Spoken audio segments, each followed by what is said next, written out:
There are essentially three groups of treatments. The first are lifestyle, the second are medicines, and the third are loosely called interventions or surgery. So for lifestyle, the really important issues are don't eat late at night, give a good 2 to 3 hours between eating and going to bed. Don't eat large meals all at once. If you have a lot of food in your stomach, it's going to push on the stomach and some of it will reflux backwards. Fatty foods tend to delay stomach emptying, so more food sits in the stomach, so you get more reflux.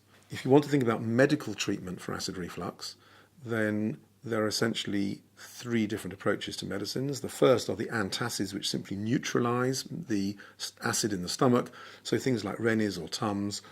Slightly more advanced are those medicines which not only include the antacids to neutralize the acid, but also an alginate which forms a raft, a layer on the top of the stomach. Things like Gaviscon, Gastricote, there are a whole series of those medicines as well. But actually you then want to get to the next level of medicines which reduces the amount of acid the stomach produces, which then of course will reduce the amount of reflux. The H2 receptor antagonists have been around for many years.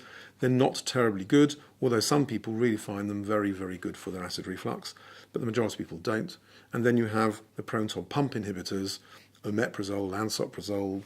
There are 5 in the class that we use in the UK, and those medicines are very powerful at irreversibly binding the acid pumps that the stomach makes every time you eat.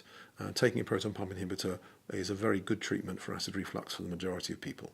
If lifestyle and medical treatments don't work, then a small proportion of patients will need to have some sort of intervention. The classical approach to this is what's called laparoscopic fundoplication, which involves wrapping the top of the stomach around itself to recreate a powerful valve to stop the acid reflux. There are, however, some newer treatments.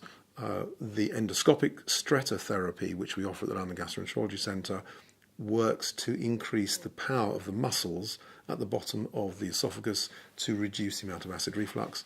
And there are other treatments that are coming along as well. I think this is one of those areas where you need to watch this space.